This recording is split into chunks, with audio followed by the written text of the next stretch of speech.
Hello and welcome to the Afri Dominion Show. My name is Freeman Singirankabo, and thank you so very much for tuning into our program today. Those of you joining us live, especially if you're joining us live from the social media platforms, be it private social medias or public, welcome, and thank you so much for taking this special time out of your busy schedule to join our times today and to join our broadcast. Thank you so very much also for those of you joining us live from television and radio stations. We know that you guys love to tune into our program. And thank you so much for your love and support to all of you guys supporting this show. We are truly grateful. And welcome again once more to this broadcast. And we are truly grateful. And also extending the opportunity to come and hang out with us live as it happens. This conversation, this particular program, every time we're on air, we speak truthfully, boldly, and with no apologies to each and every one of you. Why? Because the content and the conversation that we have within ourselves, it's a conversation. It is a conversation that we hold very dear to. It's a conversation that we've been having. We've been having offline, but also have been looking forward to having online and on air. And it is a conversation that we want to have an opportunity to engage with each and every one of you worldwide without filtering nothing. And for those reasons, anything and everything that we discuss here at Afri Dominion, we get to discuss it in the spirit of truth, love, and trust. And these are the benchmarks by which we would hope that each and every one of you use as a measurement of both the validity and the integrity of everything we share here. Meaning, scrutinize everything that we do, fact check everything that we do, make sure that it has some sort of added value to you and your life and everything that you do every single day. Anything that you find out to be out of order, call us out publicly. You can even come right here. You can join us live on air as it happens, or you can join us straight from the social media. Any way that our platforms are beaming these signals live, come forward. We also have Zoom open. You can connect to us live in real time and come hang out with us. Why do we do that? Because we want to be truthful. We want to be publicly engaged to each and every one of you. And we want to do it all in the open, full transparency. Because we believe that everything that we have to do, especially today, it all has to be in a full transparent way. Otherwise, we're not going to go anywhere. And for those reasons, each and every one of you guys who want to join this conversation, we would love to have you and to come and join us live. If you come, and if you will, and also have you saying, because this is a conversation that we not only consider serious, but a conversation of a lifetime. And with that in mind, guys, a huge welcome to all of you. Like I said, come and join in the conversation. And for those of you guys joining in for the very first time, I want to make sure that you get to know what it is that we do here while we're doing it. And if you like it, great. And if not, also thanks for stopping by. We will see you to another event or another opportunity. And with that in mind, what is Afri Dominion and what is Afri Dominion Show? I think that's a perfect spot to start so that each and every one of you guys is a little bit aware, so that you don't spend the time here on on air just expecting something you're not gonna get. So Afri Dominion, it's an idea that inspires, advocates, and encourages, even goes to the extent of helping our brothers and sisters, Africans, kings and queens, to take a full control, a full dominion of Africa. One nation at a time. By us, the sons, the daughters, the African descendants, all in the interest of African people, first and foremost African nations, and then the rest of the world afterwards. So here at the Afri Dominion Show, we program all kinds of ideas of which will inspire, will advocate on behalf of the voiceless brothers and sisters, and also encourages you to come forward, speak your truth, speak your experiences, speak what's happening, speak the kind of life that you're living today, and leave nothing behind. Us to have an opportunity to document it in real time for generations and generation to come. And we want to make sure that we do that in the interest of our African people, first and foremost, and Africa as a continent, and then the rest of the world afterwards. So whatever you see here is what you get. What you don't see here, you just don't see it. But I also want to make sure that for those of you guys who sometimes feel a bit offended that that isn't this some sort of discrimination, it is not discrimination. Every single nation, as far as I'm concerned, or as far as you can actually verify yourself, its sole focus, it's literally, first and foremost, its citizens and its own interest. Take, for instance, the United States. You will now see the United States seeking the interest of Rwanda before it seeks out the interest of the American citizens first. The United States is now going to seek out the interest of the Ukrainian citizens before it secures the interest of the United States. You get the picture? Every single one of the nation is like that. Every single one of them. So today, in this program, we literally are seeking out the interest of African people first and foremost, and making sure that we actually not only encourages you to be a part of it, advocate you brothers and sisters all over, and at the same time have an opportunity to inspire and uplift one another. That's not a crime. We're just bold enough that we're doing it today, when back in those days, very few or none could do that. We know who we are, and we are going to speak on our behalf, on our own behalf, on behalf of our brothers and sisters, on behalf of our families, our communities, and our nations. And with that in mind, guys, I noticed that I forgot to give you guys heads up on how to join the conversation. If you link up to AfriDominion website, which is www.afridominion.com, you will be able to get in touch with us. There you will find that we have not only our phone numbers, we also have our social media handlers, our email, just the basic information you need to get in touch with us. The main email is info@afridominion.com. info@afridominion.com. So I'm hoping that for those of you who send me a message, you can get an answer. My apologies that I forgot to just give you that information. Going back to what I was saying, the show here, the AfriDominion show, it's a brand new show, but not a brand new concept. The idea has been there for such a long time, but we just hadn't had any resources to put it all together. And thanks to all the stakeholders making this event possible, making this broadcast a reality, in particular, or especially HMG Network and affiliates who are actually broadcasting the signal to other networks. We are truly grateful. Very, very grateful. And that goes without saying that each and every one of you who want to come here on your people's station, here at AfriDominion program, come on by. The doors are open. You can only say that you didn't try your very best. That's all I can tell you guys. With that in mind also, I want to lay those of you who aren't familiar how the program goes. We broadcast every single day, Monday through Friday specifically, 12 to 1:30 Eastern Standard Time, Washington, D.C. time. You can catch us live during that time frame. Afterwards, we on demand or on social medias, depending on where you're catching us from. Feel free, and we are super excited for the opportunity to link up with you and to exchange with you as well. So like I say, on Mondays through Fridays, we have 5 different themes. These themes, we get to program every conversation following those specific themes.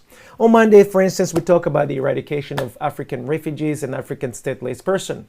Everything we talk about on Mondays are literally in that domain of refugees and African stateless people.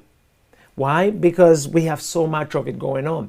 There is little you can explain as to why an African is a stateless person on their own homeland. It's very difficult to explain how an African becomes a refugee inside of Africa or inside of your own home country. Something that is very difficult to explain, yet not that difficult either. It comes down to whose lenses you're looking at all. You're looking all these things from. So on Tuesdays, we get to talk about the Constitution, law, and policy review and implementation of Africa and African affairs. Again, African nations, they have one of the most beautiful constitutions ever written. Every single, no, let me not say every single, most of the African nations, they have the most amazing constitution written down. However, these are just piece of papers because practically they do not follow any of it, or maybe little to none. It all depends on in which country you're actually following and you're scrutinizing. And so we want to be in a position where we can say, okay, what's the point of drafting something so beautiful, but none of you respects it. None of you takes the time to put it in action. It's pointless. You spend money, you spend ideas, you spend human resources for something you're not going to subscribe under. Such is what we experience, such is what we witness almost every day on the continent of Africa. So we want to make sure that we rectify that. Some that we would like, we advocate for it, we encourage so that everybody knows it. If we do not like it, we advocate that it gets to be removed by us, the people. After all, it is claimed that we, the people, if you're not in charge, so what the hell would you be doing if you're not participating in your own affairs as kings and queens, African descendants? So we want to make sure that we keep it real, okay? On Thursdays, we get to talk about the spirit of dominion. Now, that is one of the things that today every single one of us could be charged against, especially as a failure on our own end. What is dominion? Dominion entails governing, ruling, managing, protecting, making it better, a resource better than you have found it. So African dominion is literally the governorship, the management of Africa, African resources, making them better, protecting it, and ensuring that it's actually giving us the very best that we can expect out of it, the fruits of your management skill sets.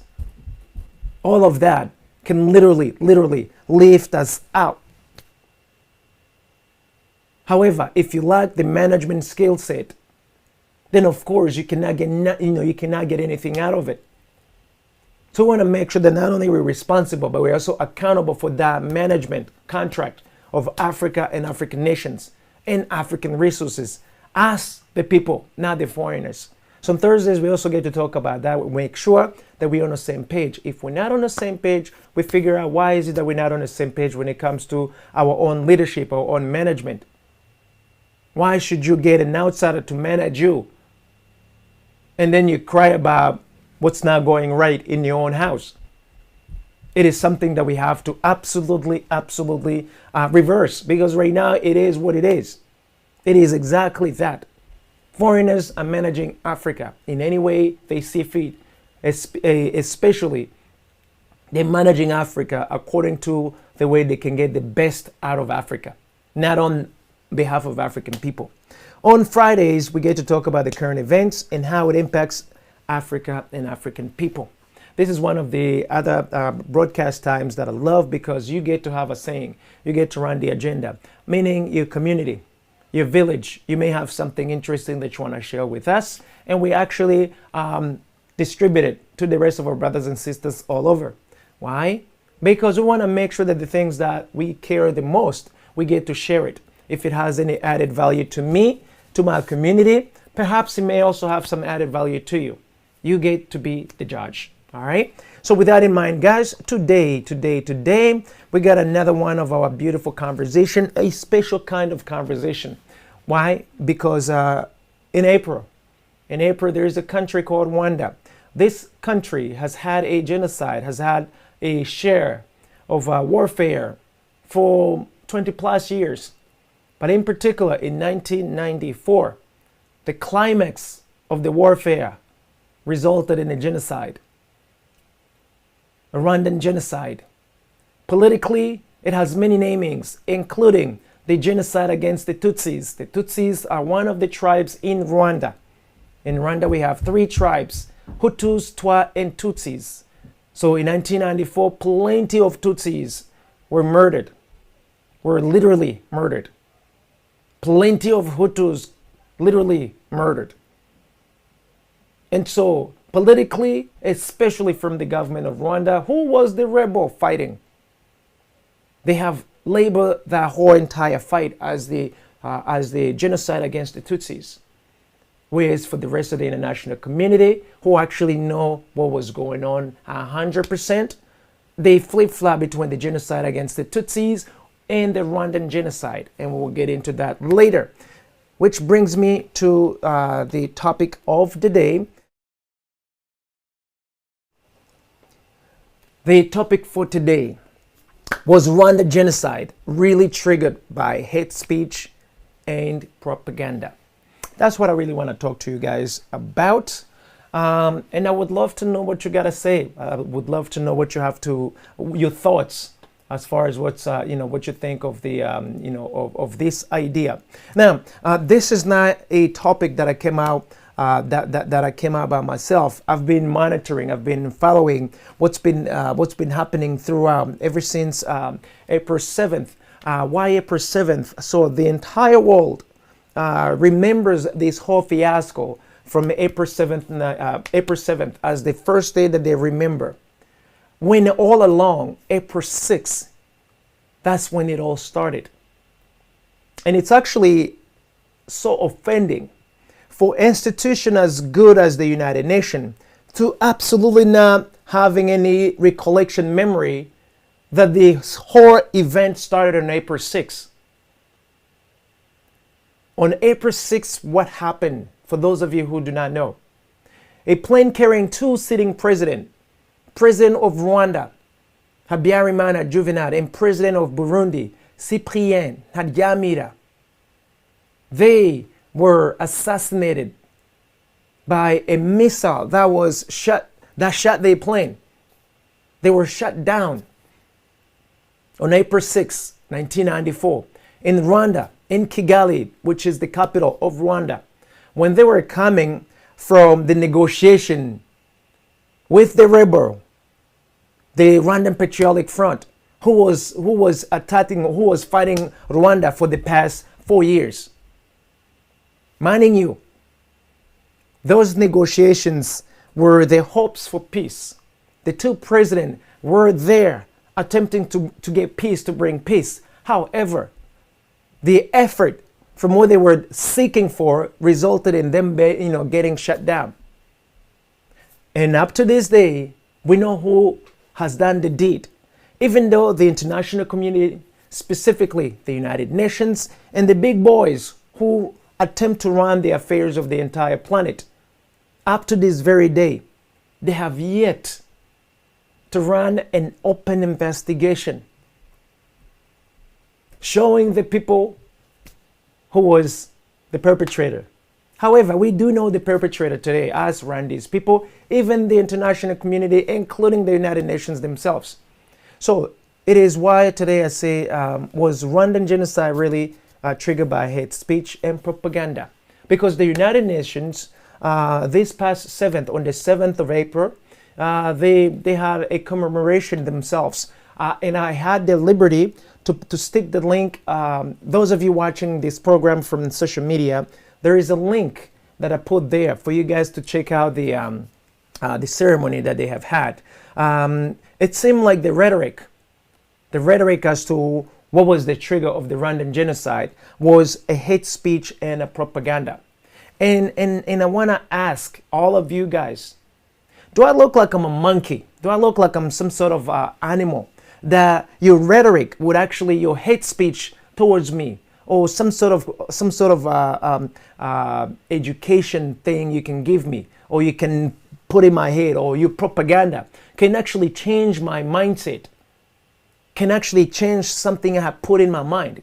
Do you really believe that that's something that a human being, an actual human being, can be swayed on? Unless you're a monkey or some sort of animal that you can be reprogrammed. So the United Nations claims that the Rwandan genocide was triggered by the hate speech and propaganda. Now, granted, and it is very true, there was so much hate speech going on. So much of it. There was so much hate speech going on the Rwandan side, and also on the Rwandan Patriotic Front radio called Muhabura. I am surprised that the United Nations has not recalled that radio had its own share of hate speech. from 1990 all the way to 1994. The same radio station, Muhabura, was converted to Radio Rwanda. Same agenda, except that now, after the Rwandan Patriotic Front seized the power, now they basically did as they wish. So, why am I bringing this right now? This is a very sensitive time period in Rwanda and outside Rwanda, where we literally remember our brothers and sisters who were murdered, who were executed, who died. Now, the rhetoric is over 1 million Rwandese people of ethnicity Tutsis were killed in a period of 90 days. Straight out lie. I want to tell you publicly and openly, that's a hell of a lie. And again, it is so surprising that 28 years later, the same rhetoric is being distributed all over. Now you get to wonder, during 1994, a prestigious institution as great as the United Nations, as we are told, could not do nothing about what has happened in Rwanda. 28 years later, they're having the audacity and the rhetoric to actually also play around explaining to you to what could and couldn't be happening or could have been happened. And I'm wondering, guys, are you drinking the same Kool-Aid that they're serving? Or are you sober-minded? We have told you that gone are the days where you just grab some Kool-Aid and you shove it in our throat. We are not that kind of audience. We are not that kind of generation. I was just a kid back in 1994. Based on the information that I have collected over time, based on the evidence of what has happened, based on my own actually experience as to what has happened. I was there too in Rwanda, 1994. We were being persecuted too in 1994. So how is it that the international community, specifically the United Nations, it's going to give you a bogus excuse as to what has happened when we indeed know that it is not the case? Let me also spike you a little bit. Specifically, one of the private jets that's ever been manufactured, they have something they call a black box. Not just one of the private jets. I was getting myself ahead of the conversation, what I wanted to say to you guys. Currently, every single private jet has a black box, and so is every other plane. The United Nations and the rest of the powerful nations have had access to this black box, which has every single secret, every single conversation, every single evidence as to what was happening before the plane was shut down. 28 years, this black box, it's hidden somewhere in the closet. And you wonder if someone is really seeking the truth as to what has happened, they would actually bring about the black box. That black box has yet to make it to any court anywhere around the world. Deliberately, the United Nations has all the intel about it. The United States, Canada, France. By the way, the French people were the owner of the plane. So they rushed to get the black box at the crash site. Made sure that nobody else could get access to that. And today, 28 years later, they still try to manage you, what you think, how to think it, despite all the evidences. So, just because I want you to have an idea as to what I was saying, I figure that we could actually that we could get you to listen a little bit as to what the the United Nations General Secretary Gutierrez said about about the commemoration. And it's so important that you really get to listen to the language and what he said, because it's super critical. It is very critical. And I would like to request that our technician they actually play the clip just a little bit, so that you guys can have an opportunity to listen what I want to talk to you about, guys. Why is this important? I want you to really get to understand how you are valued, really, how you are valued. I really want you to understand how you are valued by a lot of these organizations who claim that they really care so deeply about you as the people. And please, if the text can run the clip right quick, so we can so we can actually understand what's happening. And also right before that, guys, this particular clip, it's also found on the United Nations website.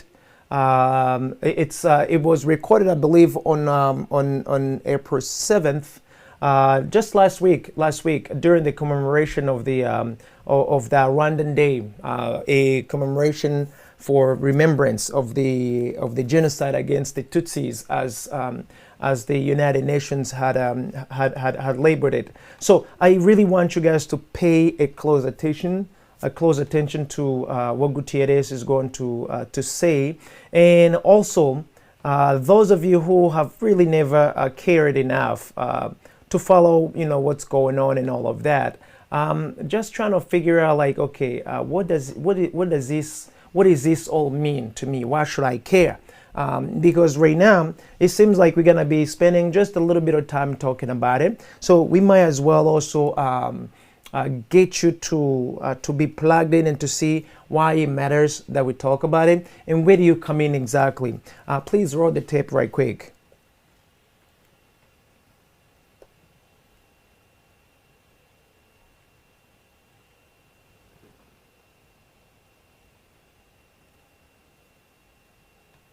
Together, we pay tribute to the 1 million people who were murdered in just 100 days in 1994.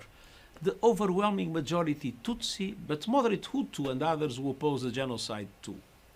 We honor their memory. We stand in awe of the resilience of the survivors, and we reflect on our failures as an international community. The genocide was neither an accident nor unavoidable. It was deliberate, systematic, and carried out in broad daylight. No one who followed world affairs or watched the news could deny the sickening violence taking place. Yet, too few spoke out, and fewer still tried to intervene. Much more could have and should have been done. A generation after the events, the stain of shame endures. As we remember the bloodshed 28 years ago, we recognize that we always have a choice: to choose humanity over hatred, compassion over cruelty, courage over complacency, and reconciliation over rage. The principle of the responsibility to protect entails that we can no longer stand idle in the face of atrocity crimes. Through my call to action and other initiatives, human rights stand firmly at the heart of everything we do. My special advisor on the prevention of genocide is monitoring developments worldwide for risks of genocide and other atrocity crimes. And I've placed the agenda of prevention at the center of our work. Today, international criminal justice, though far from perfect, has shown how perpetrators can no longer assume impunity. The remarkable work of the International Criminal Tribunal for Rwanda, the first court in history to convict an individual of genocide, was instrumental in these efforts. And it has demonstrated how justice is indispensable for sustainable peace. Rwanda today stands as a powerful testament of the human spirit's ability to heal even the deepest wounds and emerge from the darkest depths to rebuild a stronger society. After having suffered unspeakable gender-based violence, women today hold 60% of parliamentary seats, and Rwanda is the fourth largest contributor to UN peacekeeping operations, risking their own soldiers to spare others the pain they themselves have known. The genocide against the Tutsi raised questions that affect all humankind. Fundamental questions about the role of the Security Council, the effectiveness of peacekeeping, the need to end impunity for international crimes, the need to address the roots of violence, and the fragility of civility. We have great tests before us. Today, Ukraine is in flames, and all the new conflicts faster in the Middle East, Africa, and beyond. The Security Council agrees mostly to disagree, contributing to an environment of perceived impunity for state and non-state actors. Wars are raging, inequalities widening, and poverty growing, and all are breeding grounds for resentment, anxiety, and anger. Meanwhile, we see hate speech, including dehumanizing disinformation, racist tropes, and genocide denial and distortion, proliferating both on and offline. Today of all days, we must recognize the dangers of intolerance, irrationality, and bigotry in every society. As we look back with remorse, let us look ahead with resolve. Let us commit to be ever vigilant and to never forget.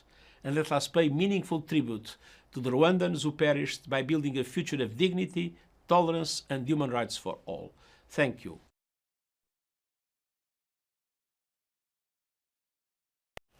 There you have it. That was the UN Secretary General, Antonio Guterres, his remarkable speech towards the Rwanda. That was during the remembrance of the reflection on the genocide in Rwanda just last week. So now, why did I put that speech on?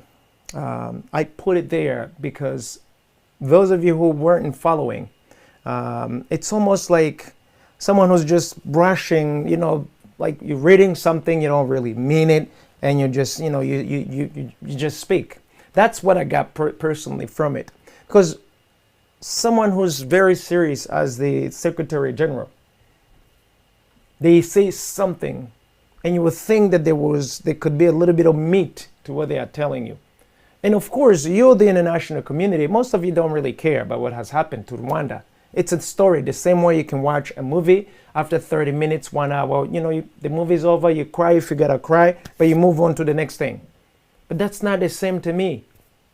It is not the same to millions of Rwandese people who are there. First and foremost, the issue of the genocide and also the remarkable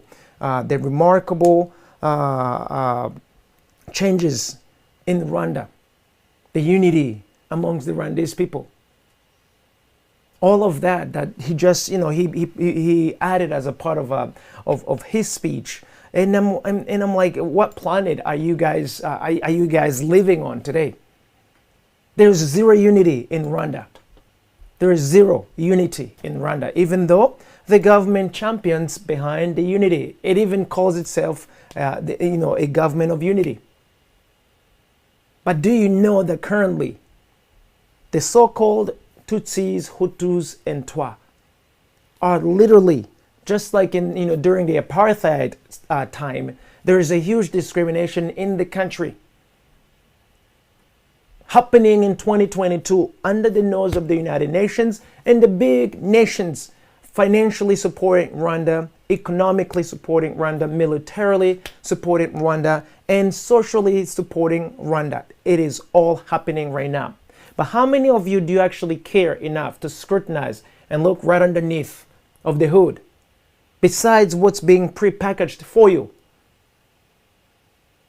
That speech was just delivered. It was a rehearsed speech, something he was reading, because it feels good, it sounds good to say it during that special day on the 7th, because it's a special day dedicated to Rwanda at the United Nations. And so, quite obviously, they have to say something. But the same way the United Nations wasn't there in 1994, it still wasn't there this year. Evidently, what the Secretary General is talking about cannot even relate to what's happening on the ground today. And quite frankly, he doesn't really care much to really give you the truth and nothing but the truth either. He's too busy for other things. Let me ask you right now, going back to the question that I have asked you, do you really believe that the Rwandan genocide, or let me even just put it this way, the genocide against the Tutsis was triggered by hate speech and propaganda? Do you think the conflict in Ukraine, potential genocide in Ukraine, it's triggered by hate speech and propaganda? Because there's so much of it right now. If you go on the internet, you can see so much propaganda happening right now as to what's going on in Ukraine. Who's doing what in Ukraine? I submit to you, young people especially, the same thing happening in Ukraine. The same thing that took place in Rwanda from 1990 all the way to the climax in 1994. It's no different. Different region, different time zone, different time frame, same cause. I put it to you, and I would love any of you to prove me wrong. Now you may be wondering, okay, Ukraine is now Rwandan genocide back in 1994. When I say that you are packaged, you are given a packaged story, I really mean that, guys. Everything that you see, it's pre-packaged for your consumption. The same way a movie is pre-packaged for you. The same way these shows are pre-packaged for you. Very few stations, very few producers, they give you the raw story. They give you the full 9-yard. But most of you cannot stomach the information like that. It's not sexy to watch on television. It's not sexy to listen on the radio station. It certainly isn't sexy to watch it on social media. The same way you see sometimes when we talk about certain issues, we get cut off. Because there is a group whose job is to prepackage the content that you consume every single day, media-wise. And these groups also were tasked with packaging a pre-narrated story of the conflicts in Rwanda. Most of you have never heard a Rwandan war before 1994. Before 1994, you've never heard of it. Very few who actually have heard of it before. So how is it that 4 years, the entire world community never knew about nothing that was happening? Yet it was pre-planned, well executed, all the way to 1994 when the climax of what was pre-packaged was delivered. Ask me how I know. Same way you can find out. The information is rarely available online. Also, the more you poke around, the more you dig, you also get to have some of the stakeholders who can no longer stomach what has happened coming through with testimonies. So the United Nations is one of the biggest institutions that's also been covering up the truth about what has happened in Rwanda. Listen carefully what I say, because I can repeat it anytime, anyway, including in the court of law. The United Nations is one of those institutions of which has covered up what has happened in Rwanda. So now, during the remembrance time, they're repackaging new words. Same words repackaged a little bit for your consumption. How many of you are bold enough to actually have the stomach to dig right beneath of the hood to what's really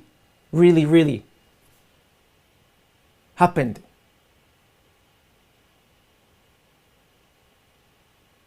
How many of you can stomach to dig on your own without actually being given a plate ready to eat?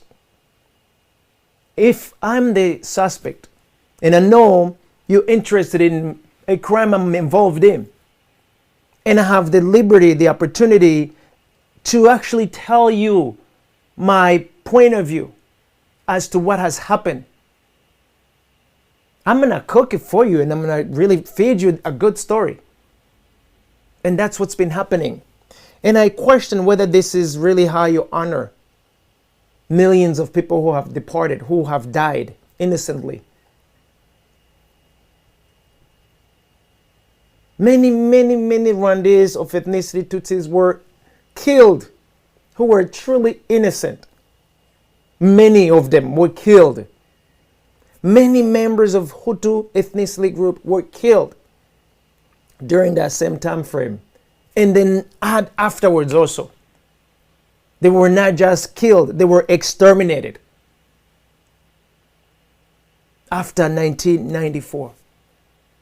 Many members of Rwandese Twa, that's another tribe, or that's another race or ethnicity, were wiped out as well. The same way the American Indians are extinct, or it's now a protected group here in the United States. The members of the Twa ethnicity group are also, it's like less than 50,000 in the whole entire country. Less than 50,000. They were also completely wiped out. So you wonder, how is it that the United Nations, with all its mighty power and its mighty resources, can be so careless as to what has happened back in 1994 and also today in 2022, still cannot come clean and explain to you what has happened or what's happening right now? Is it that they don't know it? I submit to you, no, they know everything. Don't they see what's happening in Ukraine? What are they doing of what's happening in Ukraine? The most powerful institution globally can't do nothing on what's happening in Ukraine. Why do you think will be any difference in Rwanda when the same party, when the same stakeholders fighting the wars were still involved? Those who literally planned and executed the war in 1994, they are in Ukraine right now. That is the common denominator for those of you who do not know. Now, I didn't see anywhere that the United Nations Secretary General mentioned something like that. And that's why I'm asking you, do it look like we are monkeys, that you can just throw anything at us as to why this happened and that happened? This whole entire world had the most prestigious organizations that do a very good investigation. Here in the United States, we have the FBI's, the Federal Bureau of Investigation. They really claim to be very good when it comes to digging what has happened. I've never seen the FBI's extending an arm of hand to the Rwandan people, attempting to help them figure out the unsolved murders, unsolved genocide, unsolved assassination of two sitting presidents for 28 years. Yet they know. Yet they have every single detail. You ask me how I know.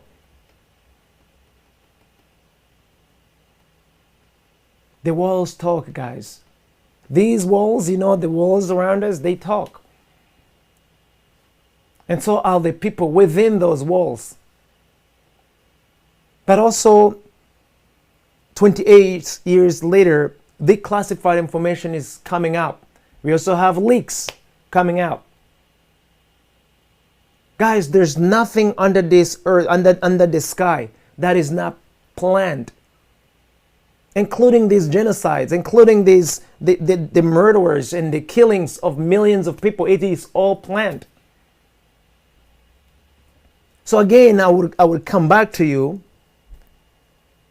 How many of you truly believe that you could actually get in my head and put in as much propaganda and as much hate speech to the extent that I'm gonna kill my fellow brother and sister? Are you serious, guys? It offends me every time I see someone mentioning something like that. This was actually spoken at the United Nations Last week, there's a link, I put it under. Those of you who actually care enough to go watch and listen, you can follow it.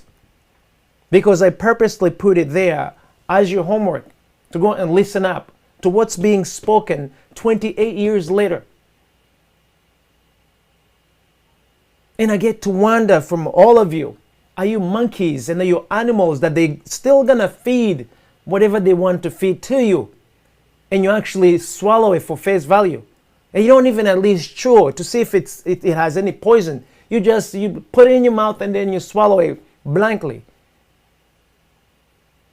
Guys, we gotta stop this. If we are to take over Africa and the management of Africa and African resources, you gotta start from somewhere. First, you gotta put your brain right back where it belongs, in your head. Get out of vacation. This is not a vacation time.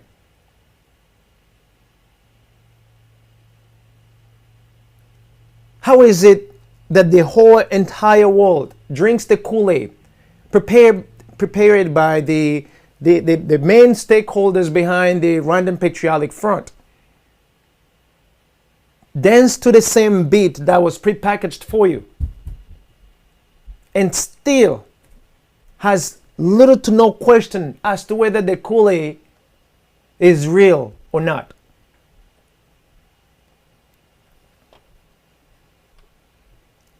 And this is why I keep on telling you, brothers and sisters, as long as you're drinking the Kool-Aid prepared for you, and there's an orange juice that you're bypassing because you lacking the energy, the will to squeeze the juice out of the fruit, you're always going to drink the Kool-Aid. Whether they label it orange juice or this and that, it still is a Kool-Aid.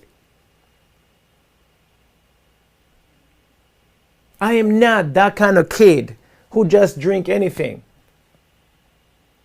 Today I'm more inquisitive than ever, because I have come to find out that the very institutions we hold so high are the same institution actually instigating division. The same institution planning to exterminate many people globally. The question becomes, how is it that none of you get to speak up, have the boldness of speaking up, yet you speak about it off camera, off the air? How is it that you see someone is destroying you and you are too afraid to do something about it? You speak up, but you're whispering. You don't really speak up, you're whispering. How do you whisper when someone is murdering you? It's almost like, you know what, you're part of the actors in a movie. A real movie versus, something that is actually happening in real life. We're talking about a real life here. I have told you, and I'll repeat it again. Rwandese people, be it of ethnicity Hutu, Tutsis, and Twa, they have yet to mourn. They have yet to go through the proper commemoration of their loved ones. Because everything that's been happening, it's prepackaged to appease the tune that's already been provided for the entire consumption of the global population. Who's bold enough that you can remember your own people the right way without anybody telling you how to do it? There has to be a time where we can actually remember our own loved ones. We are remembering, but I'm telling the rest of you, be bold enough to remember your own people. Be bold enough to be inquisitive. Poke around, dig,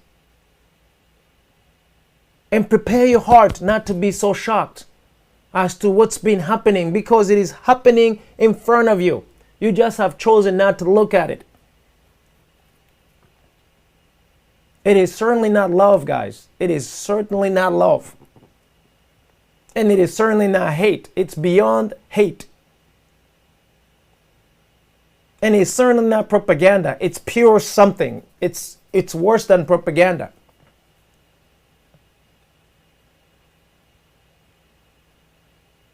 Today, any single country can be attacked overnight.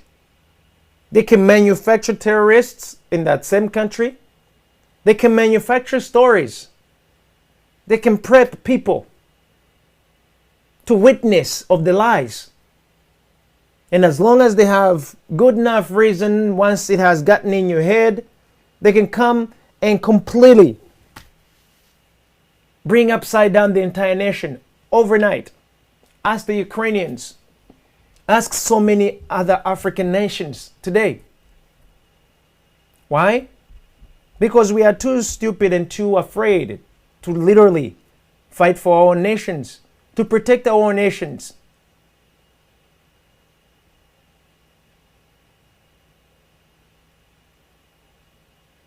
So, going back to my question, was Rwanda genocide really triggered by hate speech and propaganda? I submit to you that no. It was not triggered by hate speech and propaganda. Very true, hate speech were all over the air for 4 years by both the Rwandan government radio station, some of the private radio station, but also another radio station that most of you barely even know, called Muhabura. This was a radio station by the Rwandan Patriotic Front. I know that all of you who's been following what's been happening have been keeping tabs of these recordings. We know because you've played them. Conveniently, that radio station does not exist anymore. Conveniently. Hate speeches cannot be found anyway. Conveniently. Everything about that particular radio station,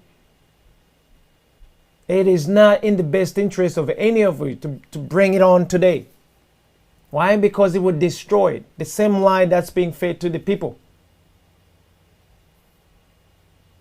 So who's interested in actual unity of the people? Because we're not united right now. I can up front tell you guys, we are not united as Rwandese people. But we are not united because of a lack of wanting to be united. We are not united because we haven't thirst to be united.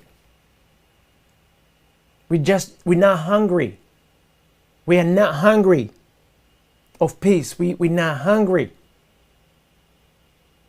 enough to live in a quiet environment. We are not thirsty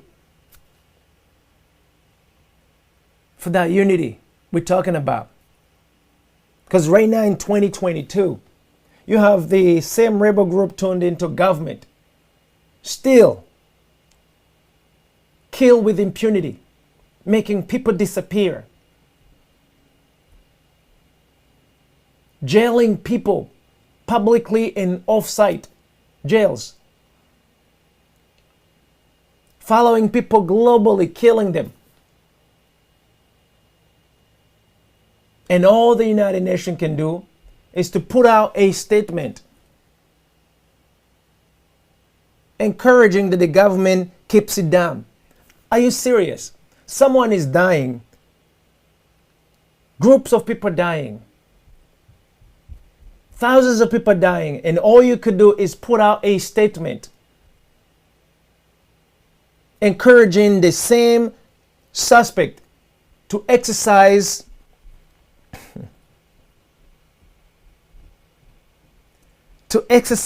a sense of mercy, to exercise,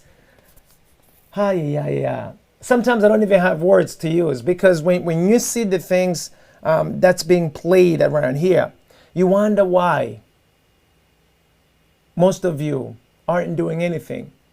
But for me, it actually gives me it gives me the strength to want to push even further. Let me actually ask you. Just think about what I'm getting ready to ask you. Someone is raping your family, your baby. Your neighbors see what's happening. Instead of you fighting against that raper, instead of your neighbors coming and help you out, they're telling you, please exercise some sort of like humanity so that you do not become an animal just like the raper is doing. Can you just see someone telling you to exercise a sense of mercy to someone raping your little girl? And they're looking at it. Today, there are families, millions of families who have yet to receive justice. And the United Nations, it's in its very best. They're putting out a statement, giving props, giving out thumbs up, the suspect for a job well done. Just think about that, guys. How sickening is that? In the real world, when real investigators are actually after the suspect in doing their own job, a lot of these people will be in jail today. But no, like I said, there's a huge group of stakeholders who have literally masterminded everything from point A to point Z, still living large today. Rwandese people have been the foot soldiers of everything that's happening. The same way today the Ukrainian citizens are foot soldiers in the bigger war being fought in their own nations today. And here we are going kumbaya. And here we are today going left and right, up and down, except right where we should be looking at. So what is your role?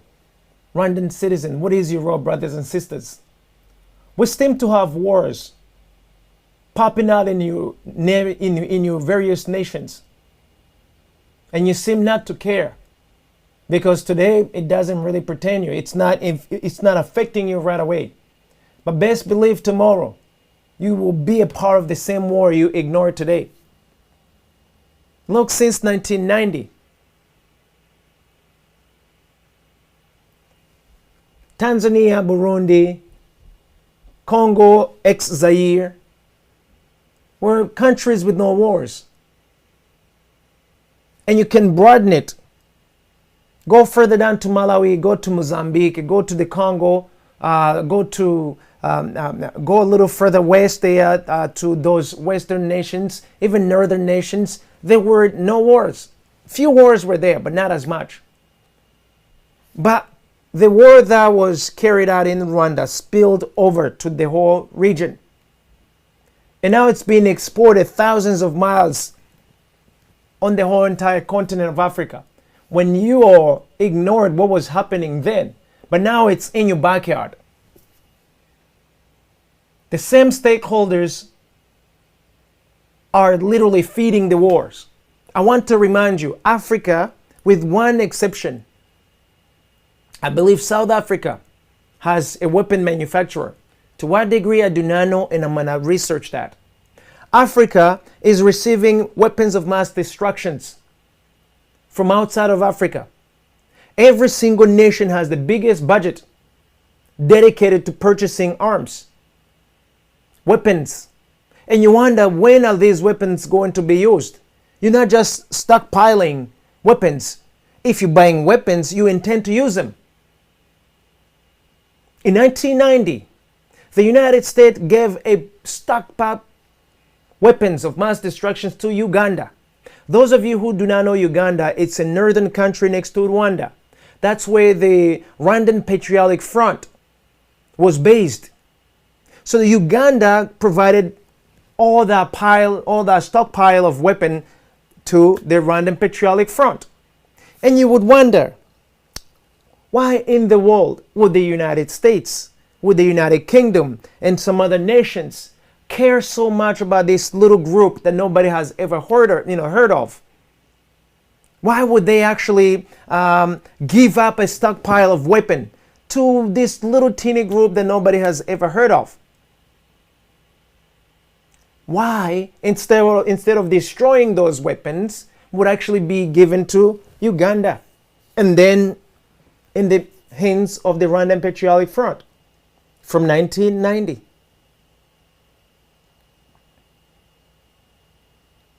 Those of you are not familiar with that, I know.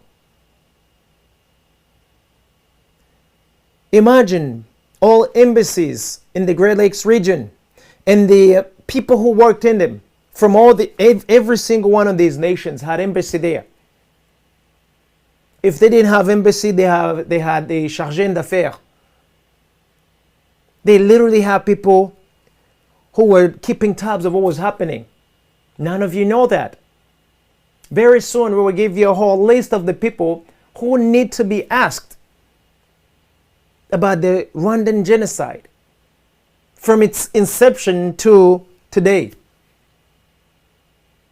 These very nations, they've done the very best to ensure that the employees have zero consequences as to what has happened. I am shocked that those of you who call yourselves politicians, African politicians, have not been following or have not cared to see that something was wrong. Even up to this very moment, none of you still can add 2 and 2 together. And that's why I tell you guys, we have a lot of work to do, young people. If you truly, truly want to free yourselves, if you truly, truly want to manage your own affairs, if you truly, truly want to honor millions of killed people, millions of killed people, be it a genocide or whatever, millions have died, up to 15 million right now. The name is not as important as recognizing that someone has died. And the perpetrator, the suspect, is still at large. Call it what you want to call it, but I want to see you in prison. If you killed my brother, my sister, my aunt, my family member, I do not care what you call it, as long as you face justice. These millions are no longer alive. And the projects continue. The project of killing our brothers and sisters continues throughout Africa. Carried out through proxy wars. Those of you who do not know what a proxy war is when the powerful nations give support to various groups to fight on their behalf. It's like me employing a couple of people to box on my behalf, to terrorize like a neighborhood on my behalf. None of you know that I'm doing it, but I'm paying someone to do it, and I get to collect whatever it is I want to collect from. Africa is being raped every single day.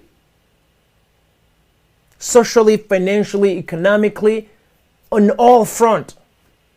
Africa is being enslaved every single day. Socially, economically, and all other fronts you can imagine. We see that today, and most of you see it. But you are too afraid to do anything about it. So do you really think that Rwanda is an exception to the rule? Do you think that the Congolese are an exception to the rule? Do you think that the Burundians, the Ugandans, the Malawians, the Mozambicans, all these conflict-torn wars, there are a lot of conflicts in various regions, purposely being targeted because of natural resources and because of what that region holds, what that region potential is. You will never see a war anywhere in Africa on a land that doesn't have some sort of significant, economically especially, and militarily. So you guys need to literally wake up and smell the coffee. Don't drink the Kool-Aid that's been pre-packaged for you. Exactly how you like it. And think that you are being, that it's someone who's really, who wants the very good of you as a people. Or the very best of you as a people.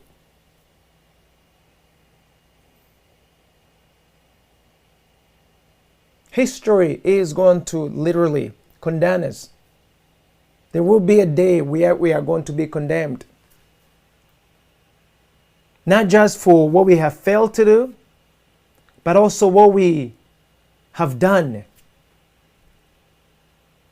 We are going to be judged.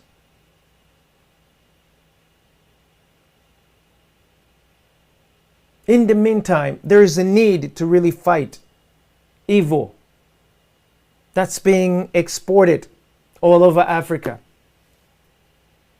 From within our brothers and sisters who've gotten infected. There's a need that we get to stop it also. Because failing to do that also, we are going to be responsible for those many millions of others who are going to perish consequently. So I would ask you, brothers and sisters, in whatever country you're in, especially if you're within Africa, within these next few 90 plus days, Rwanda is remembering the genocide committed against the Tutsis, as it's called in Rwanda.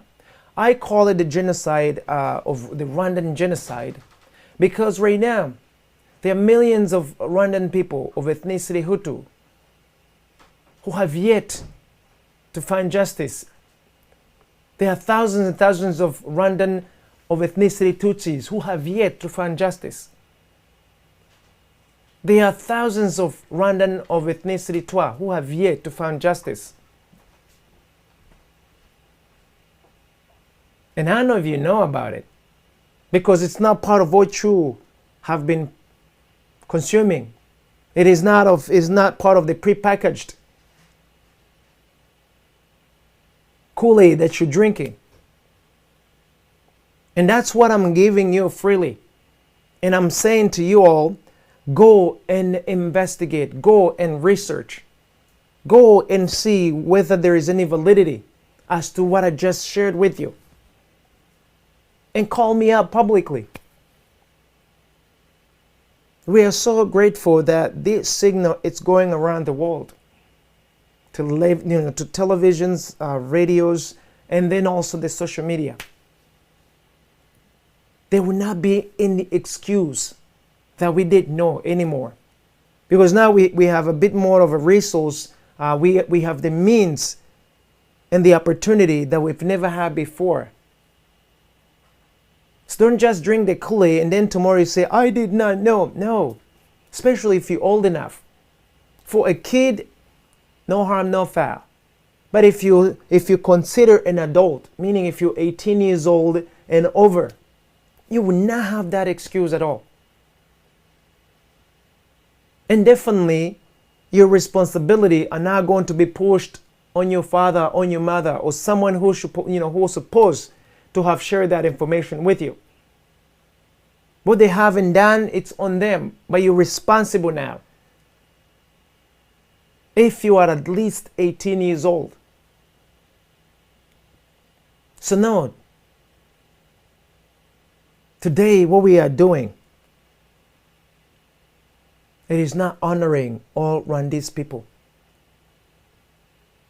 The truth of the matter is, there are certain families that have yet to even mourn for their own loved ones because they have been told not to do so. And failure to comply result in another death or death of those leftover loved ones. There are those families who cannot even dare say that I have lost a loved one or loved ones. These are the families from ethnicity Hutus. You hear of 1 million+ people as a number being tossed around. It is very tragic, and that's a real number. However, there's something here is a little specific that you are not shared. The millions of people who have died are not all Tutsis or Rwandese people of ethnicity Tutsis. In fact,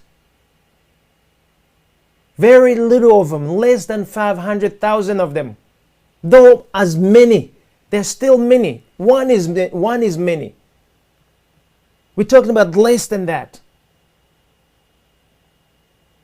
Approximately 400,000 according to the Rwandan Patriotic Front files. Their own files, according to their own files. About 400,000 people are alive today. Why do I mention that? The census or the population count, let me put it that way, suggests that the people who were in the country at the time of ethnicity Tutsis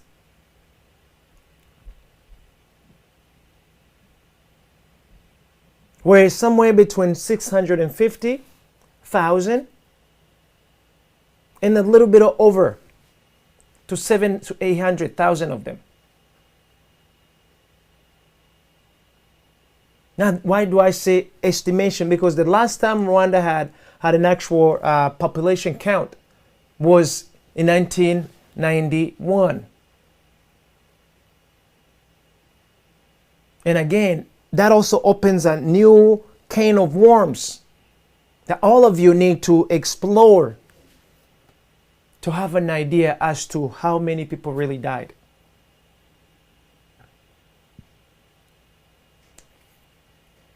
Rwanda has 85% of Rwandan population of ethnicity Hutu, or at least since 1991. Up to this very day, you will never hear of anywhere they actually say that a Rwandan population, a Rwandan Hutu has died. Nowhere. So given that the government of Rwanda, the United Nations, and any one of these organizations who care so deeply about what has happened in 1994, not only they don't really care to want to say anything about the Rwandan population of ethnicity Hutu, they would not even care telling you if any of them had any potential accident. But there's something else very crucial that I want to tell you. I keep on saying it, and I'm going to drill it inside of your heads until all of you get it. In the Great Lakes region of Africa, the Hutus, the Tutsis, and the Tutsis are not exclusively Rwandese people. You can find the Hutus, the Tutsis, and the Twa in Uganda, in Tanzania, in Burundi, in Zaire or the Democratic Republic of the Congo, and also some other nations a little further down and up. But explicitly, all four neighboring countries to Rwanda, they have the same ethnic groups in there as well. So anytime you literally belittle what has happened in that region, and anytime you stigmatize the population of ethnicity Hutu, you are not just talking about the Rwandese people. You're talking about now 5 nations. Anytime you ignore the death of those brothers and sisters, you ignore the death committed to 5 nations. The Rwandan Patriotic Front went and wiped out as many Rwandese people of ethnicity Hutu, as many of Hutus could be found in the same region that they were wiping. Meaning, not only they killed the Rwandese people, they killed the Burundians, they killed the Congolese, they killed the Ugandans, and they killed the Tanzanians. I bet that information none of you knew it. Very few of you knew it. So no, never mind when you talk about the ethnicity, Tutsis, had this and had that. my brothers and sisters have died. By the way, I also have the same blood. In our family, we have them. Like I said, we have been mixed for generations. You can trace as recent as how many of those generations are mixed within your families. The truth hurts. But the worst part of it, those of you who have the truth and nothing but the truth are too coward to speak up. Which is why anytime there is a void, a foreigner comes in and creates a narrative that has to be distributed all over the world. And you, in turn, if you want to be on the take, you have to sing to the same song that they have. That's why I'm shocked and actually offended that the United Nations Secretary General Guterres doesn't have the audacity to speak the truth and nothing but the truth 28 years later. You are fed the same thing that was fed in 1994, 1995, all the way to today. Just different boss, same narrative. So when are you going to catch up, guys, and figure out that you're drinking the Kool-Aid and not the orange juice from the squeezed fruit in your backyard? You got to choose at some point. And it's up to you. It is up to you, guys. Nobody's going to force you to drink the juice from your own backyard trees as opposed to the Kool-Aid that's manufactured in the United States, in the United Kingdom, in France, in Russia, in Germany, and delivered by the busboy at the United Nations and other managers that they have globally. Kool-Aid or real orange juice, you get to pick. Now, I understand that most of you, a language like this is a bit difficult to swallow. And that's why I keep on saying to you all, we hear publicly speaking up. If there is anything that is contrary, that is that has some sort of inaccurate information, we are not hiding. Come and speak up publicly. We get to also have a saying. We can rectify something that is amiss or something that is inaccurate, but come publicly the same way I am here publicly. If you cannot swallow the truth, if you are bold enough to fight against the truth, one thing for sure, truth will always prevail, no matter how long it's going to take. The truth will always prevail, no matter how long it'll take. It may take 30, 40, 50 years, but the truth is going to come out one way or the other. And this time around, every single stakeholders must be on the front page of every newspaper, which is why we also publicly say it here. If you're going to dare talk about our dead ones, be bold enough to also say the cause of death. And that's why you would never get to hear any one of these prestigious investigators or institution that's that conducts world global investigation being a part of this, because it can tarnish their names and they don't want to be a part of it.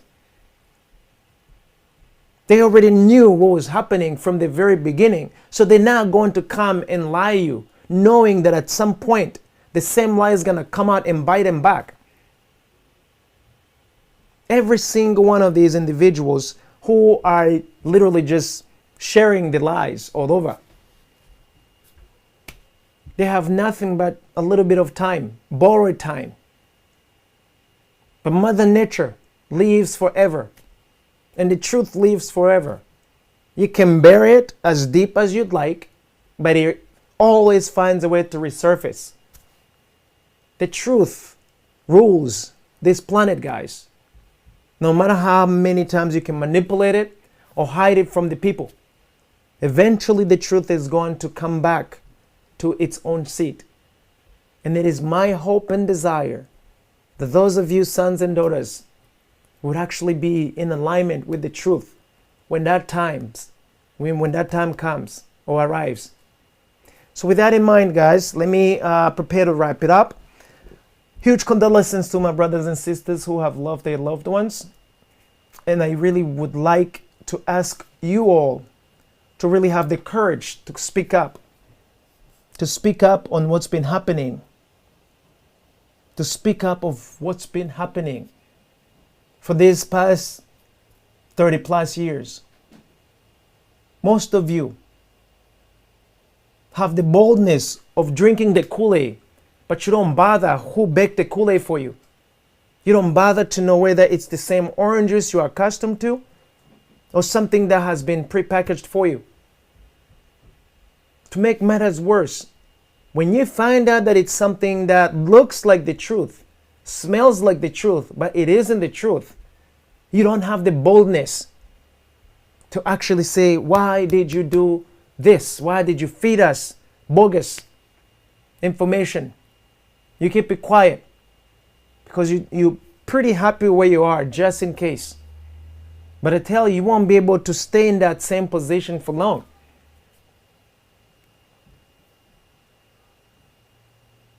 So all of you guys, I invite you. You have a task, be it Rwandese people or African people. In order for us to take back what is rightfully ours, we need a new foundation. We need a real foundation. You gotta be in charge, overseeing the construction of that foundation. You've gotta be the one managing everything about that foundation. It is your responsibility, and therefore you also you have to be accountable. So the tomorrow we want has to be the tomorrow you define today.